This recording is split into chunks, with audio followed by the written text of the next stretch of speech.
ഇവിടെ ഇരിക്കാൻ നല്ല രസമുണ്ട്. എനിക്കറിയാം അങ്കിൾ ഇന്ന് എനിക്കൊരു കഥ പറഞ്ഞു തരുമെന്ന്. തീർച്ചയായും.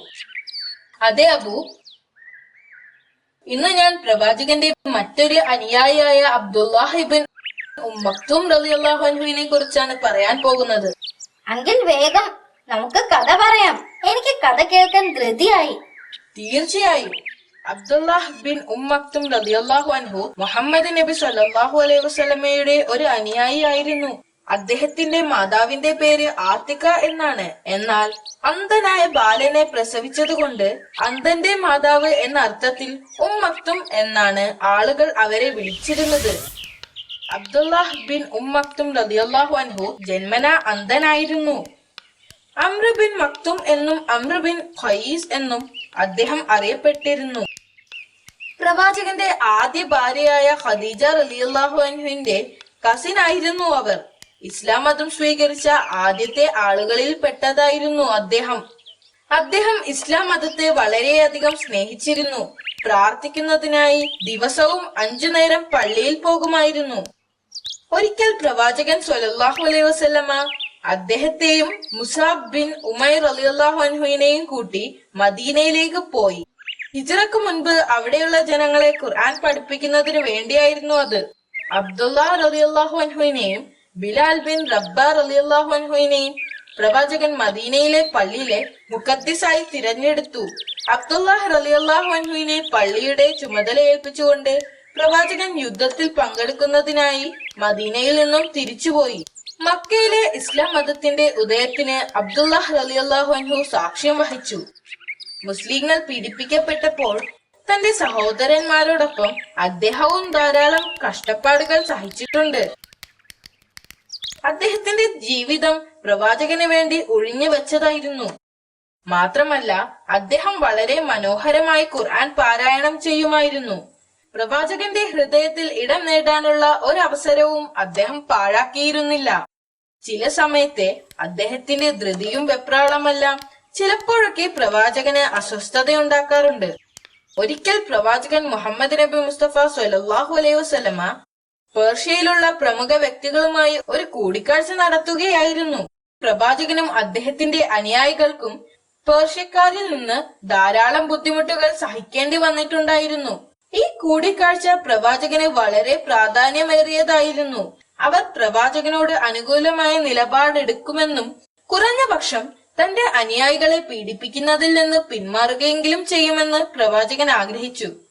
അതുകൊണ്ട് തന്നെ ആരും അതിനിടയിൽ ശല്യപ്പെടുത്തരുത് എന്ന് അദ്ദേഹം ആഗ്രഹിച്ചിരുന്നു. എന്നാൽ നബി സല്ലല്ലാഹു അലൈഹി വസല്ലമ ഗൗരവപൂർവമായ സംഭാഷണത്തിൽ ഏർപ്പെട്ടിരിക്കുമ്പോൾ അബ്ദുല്ലാഹ് റളിയല്ലാഹു അൻഹു അങ്ങോട്ട് കടന്നു വരികയും പ്രവാചകനോട് ഖുർആനിലെ ഒരു സൂക്തം പാരായണം ചെയ്യാൻ ആവശ്യപ്പെടുകയും ചെയ്തുകൊണ്ട് പറഞ്ഞു: അള്ളാഹുവിന്റെ റസൂലെ, അള്ളാഹു അങ്ങേക്ക് പഠിപ്പിച്ചു തന്നിട്ടുള്ളതിൽ നിന്ന് അങ്ങ് എന്നെ കൂടി പഠിപ്പിക്കുക. പ്രവാചകൻ സ്വല്ലല്ലാഹു അലൈഹി വസല്ലമ അസ്വസ്ഥനാവുകയും സഹാബിയിൽ നിന്ന് മുഖം തിരിക്കുകയും ചെയ്തു. തുടർന്ന് അദ്ദേഹം പേർഷ്യക്കാരെ ശ്രദ്ധിക്കുകയും അവരുടെ സംഭാഷണം തുടരുകയും ചെയ്തു. അവർ ഇസ്ലാം മതം സ്വീകരിച്ചാൽ മതത്തിന് മഹത്വം കൈവരുമെന്നും അദ്ദേഹത്തിന്റെ ദൗത്യത്തിന് അത് ശക്തി കൂട്ടുമെന്നും അദ്ദേഹത്തിന് അറിയാമായിരുന്നു. അവരുമായി സംസാരിച്ചു കഴിഞ്ഞപ്പോൾ പ്രവാചകൻ പുറത്തേക്കിറങ്ങി. എന്നാൽ മുറിയിൽ നിന്ന് ഇറങ്ങിയ ഉടൻ അദ്ദേഹത്തിന്റെ കാഴ്ച ചെറുതായി മങ്ങുകയും അദ്ദേഹത്തിന്റെ മുഖത്ത് പ്രയാസമുണ്ടാവുകയും ചെയ്തു. ഈ അവസരത്തിൽ പ്രവാചകന് അള്ളാഹുവിൽ നിന്നും ഒരു വെളിപ്പെടുത്തലുണ്ടായി. ഈ സംഭവവുമായി ബന്ധപ്പെട്ട കാര്യങ്ങളാണ് 80-ാമത്തെ സൂറത്തായ സൂറത്തുൽ അബ്സയിൽ പ്രതിപാദിച്ചിട്ടുള്ളത്. അബ്ദുല്ലാഹ് ബിൻ മക്തൂം റളിയല്ലാഹു അൻഹുവിനെ പോലുള്ള ഇസ്ലാം വിശ്വാസികളുടെ ഉത്കണ്ഠകൾക്ക് മുൻഗണനയും പ്രാധാന്യവും നൽകണമെന്ന് അള്ളാഹു പ്രവാചകനോട് കൽപ്പിച്ചു. ഞാൻ ആ സൂറത്ത് പാരായണം ചെയ്യട്ടെ അബു? തീർച്ചയായും അങ്കിൾ. അന്ധൻ അവനെ സമീപിച്ചപ്പോൾ അവൻ മുഖം ചുളിച്ച് പിന്തിരിഞ്ഞു കളഞ്ഞു. എന്നാൽ അവൻ വിശുദ്ധിയിൽ വളരുകയോ സത്യം സ്വീകരിക്കുകയോ ചെയ്യുമോ എന്നതിനെക്കുറിച്ചും നിന്റെ ഉപദേശം അയാൾ സ്വീകരിക്കുമോ എന്നതിനെക്കുറിച്ചും നിനക്കെന്തറിയാം? തനിക്ക് താൻ പോന്നവനെന്ന് സ്വയം വിശ്വസിച്ചവനെ നീ കൂടുതൽ ശ്രദ്ധ കൊടുക്കുകയും ചെയ്തു. അയാൾ നന്നാകാത്തതിന് നീ ഉത്തരവാദിയല്ല. പക്ഷേ ആകാംക്ഷയോടെ നിന്റെ അടുത്ത് വന്നവനെയാകട്ടെ നീ പരിഗണിച്ചതുമില്ല. ഇതൊരു ഓർമ്മപ്പെടുത്തൽ മാത്രമാണ്. വേണമെന്നുള്ളവന് ഇത് സ്വീകരിക്കാം. ആദരണീയവും ശ്രേഷ്ഠവും പവിത്രവുമായ ഏടുകളിൽ ബഹുമാന്യരും ജന്മസിദ്ധരായ എഴുത്തുകാരുടെ കൈകളാൽ അബ്ദുല്ലാഹ് റളിയല്ലാഹു അൻഹുവിനെ കുറിച്ച് മഹാനായ പ്രവാചകനെ അവതരിപ്പിച്ച 16 വചനങ്ങളാണിത്. ആ 16 വചനങ്ങൾ അന്നു മുതൽ ഇന്നു വരെ തുടർച്ചയായി പാരായണം ചെയ്യുകയും തുടർന്ന് പാരായണം ചെയ്യപ്പെടുകയും ചെയ്യും. അന്നു മുതൽ അബ്ദുല്ലാഹ് ബിൻ മക്തും റളിയല്ലാഹു അൻഹുവിനെ പ്രവാചകൻ സ്വല്ലല്ലാഹു അലൈഹി വസല്ലമ ആദരിക്കുകയും അദ്ദേഹത്തെ അങ്ങേയറ്റം ബഹുമാനിക്കുകയും ചെയ്തിരുന്നു. പിന്നീട് ഒരിക്കലും പ്രവാചകൻ അബ്ദുല്ലാഹ് റളിയല്ലാഹു അൻഹുവിനോട് അനാദരവ് കാണിച്ചിട്ടില്ല. അദ്ദേഹത്തിന്റെ കാര്യങ്ങൾക്ക് കൂടുതൽ ശ്രദ്ധ കൊടുക്കുകയും അദ്ദേഹം പ്രവാചകനെ സമീപിച്ചപ്പോഴെല്ലാം ഉപദേശക സമിതിയിലേക്ക് കൊണ്ടുപോവുകയും ചെയ്തിരുന്നു.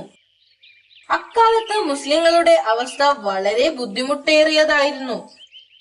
ഓരോ ദിവസവും പ്രവാചകനും സ്വഹാബികൾക്കും ശത്രുക്കളുടെ പീഡനത്തെ നേരിടേണ്ടി വന്നിരുന്നു. ശത്രുക്കൾ തങ്ങളുടെ പീഡനത്തെ ശക്തിപ്പെടുത്തിയപ്പോൾ അവിടെ നിന്ന് പലായനം ചെയ്യാൻ അള്ളാഹു അവർക്ക് അനുവാദം നൽകി. അബ്ദുല്ലാഹ് റളിയല്ലാഹു അൻഹുവും മുസാബ് ബിൻ ഉമയ്യ റളിയല്ലാഹു അൻഹുവുമായിരുന്നു മദീനയിലെത്തിയ ആദ്യ സഹാബികൾ. അവർ യസ്രബിയയിലെത്തിയപ്പോൾ അബ്ദുല്ലാഹ് റളിയല്ലാഹു അൻഹുവും മുസാബ് ബിൻ ഉമൈർ റളിയല്ലാഹു അൻഹുവും ജനങ്ങൾക്ക് ഖുർആൻ പാരായണം ചെയ്തു കൊടുക്കുകയും അള്ളാഹുവിന്റെ മതത്തെക്കുറിച്ച് അവർക്ക് പറഞ്ഞു കൊടുക്കുകയും ചെയ്തു.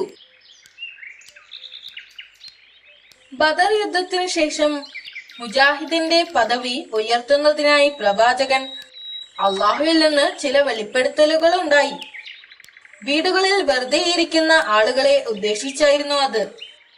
മുജാഹിദിനെ പ്രോത്സാഹിപ്പിക്കുന്നതിനും സഹായിക്കുന്നതിനായിരുന്നു അത്. ഈ വെളിപാട് ഇബ്നു മക്തും റളിയല്ലാഹു അൻഹുവിനെ ആഴത്തിൽ ബാധിച്ചു. അന്ധനായ ഒരാളെന്ന നിലയിൽ അദ്ദേഹത്തെ യുദ്ധങ്ങളിൽ നിന്നും മാറ്റി നിർത്തിയിരുന്നു. യുദ്ധത്തിൽ നിന്ന് ഒഴിഞ്ഞു നിൽക്കുമെങ്കിലും യുദ്ധസമയത്ത് വീട്ടിൽ നിഷ്ക്രിയരായി നിൽക്കുന്നവരോട് അദ്ദേഹത്തിന് വിയോജിപ്പുണ്ടായിരുന്നു. യുദ്ധത്തിൽ പങ്കെടുക്കാൻ കഴിഞ്ഞില്ലെങ്കിലും നബി സല്ലല്ലാഹു അലൈഹി വസല്ലമയുടെ കൂടെ എല്ലാ പ്രചാരണങ്ങളിലും സജീവമായി അദ്ദേഹം പങ്കെടുത്തു. ഒരു യുദ്ധത്തിലെങ്കിലും പങ്കെടുക്കാൻ അദ്ദേഹത്തിന് വലിയ ആഗ്രഹമുണ്ടായിരുന്നു. ഒരു ദിവസം യുദ്ധക്കളത്തിൽ പങ്കെടുക്കാൻ സ്വയം നിശ്ചയിച്ചുകൊണ്ട് അദ്ദേഹം ഇങ്ങനെ പറഞ്ഞു: എന്നെ 2 നിരകൾക്കിടയിൽ ഒരു കുതിരപ്പുറത്ത് ഇരുത്തി എന്റെ കയ്യിൽ ഒരു പതാക തരിക. ഞാൻ അത് ചുമക്കുകയും സംരക്ഷിക്കുകയും ചെയ്യും. കാരണം ഞാൻ അന്ധനായതുകൊണ്ട് ഞാൻ ഓടിപ്പോവുകയില്ല. അദ്ദേഹം ഇവിടെ ഉദ്ദേശിച്ചത് ഒരിക്കലും യുദ്ധക്കളത്തിൽ നിന്നും പേടിച്ചോടുകയില്ല എന്നാണ്. അദ്ദേഹത്തിന്റെ അവസാന ശ്വാസം വരെ പ്രവാചകനോട് വിശ്വസ്തനായിരിക്കുമെന്നാണ്.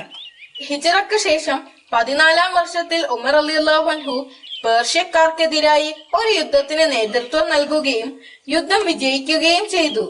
അദ്ദേഹം ഭരണാധികാരിക്ക് ഇങ്ങനെ ഒരു കത്തെഴുതി: ആയുധമോ കുതിരയോ ആയി ആരെയെങ്കിലും ഇങ്ങോട്ട് അയക്കുക, അല്ലെങ്കിൽ എന്തെങ്കിലും തരത്തിൽ സഹായം എത്തിക്കുക.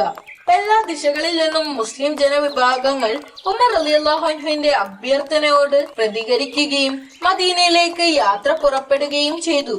അവരിൽ ഒരാളാണ് അന്ധനായ അബ്ദുല്ലാഹ് ഇബ്ൻ മക്തും റളിയല്ലാഹു അൻഹു. മുസ്ലിങ്ങളുടെ അവകാശങ്ങൾ നേടാനും സംരക്ഷിക്കാനും അതിന് സാധിച്ചില്ലെങ്കിൽ യുദ്ധത്തിൽ കൊല്ലപ്പെടുക എന്നും അദ്ദേഹം പ്രതിജ്ഞ ചെയ്തിരുന്നു. 3 ദിവസങ്ങളോളം സൈന്യങ്ങൾ പരസ്പരം പോരാടി. മുസ്ലിം സൈനികരുടെ ചരിത്രത്തിലെ ഏറ്റവും കൈപ്പേറിയതും പ്രയാസമേറിയതുമായ ഒരു കീഴടക്കലായിരുന്നു അത്. ഈ തിളക്കമാർന്ന വിജയത്തിന് പിന്നിൽ 100 കണക്കിന് ആളുകൾ ഷഹീദായിരുന്നു. അവരിൽ ഒരാൾ അബ്ദുല്ലാഹ് ഇബ്ൻ മക്തും റളിയല്ലാഹു അൻഹു ആയിരുന്നു. യുദ്ധക്കളത്തിൽ അദ്ദേഹം ഷഹീദായി കിടക്കുമ്പോഴും അദ്ദേഹത്തിന്റെ കയ്യിൽ ആ പതാകയുണ്ടായിരുന്നു. അദ്ദേഹം അള്ളാഹുവിൽ വിശ്വസിച്ച ഒരു യഥാർത്ഥ ഭക്തനായിരുന്നു. ശാരീരിക വെല്ലുവിളികൾ നേരിട്ടവർക്ക് അദ്ദേഹം വലിയൊരു പ്രചോദനമാണ്. അബ്ദുല്ലാഹ് ഇബ്ൻ മക്തും റളിയല്ലാഹു അൻഹുവിന്റെ കഥ നിനക്ക് ഇഷ്ടപ്പെട്ടോ? എനിക്ക് കഥ വളരെ ഇഷ്ടപ്പെട്ടു. പ്രവാചകനോടും ഖുർആനിനോടും മതത്തെയും വളരെയധികം സ്നേഹിക്കുന്ന മഹാനായ ഒരു വ്യക്തിയായിരുന്നു അദ്ദേഹം. മാഷാ അല്ലാഹ്, വളരെ നല്ല കഥയായിരുന്നു അങ്കിൾ. ശരി, വീട്ടിലേക്ക് പോകാൻ സമയമായി. പതിവ് പോലെ നമുക്ക് നടന്നു പോകാം.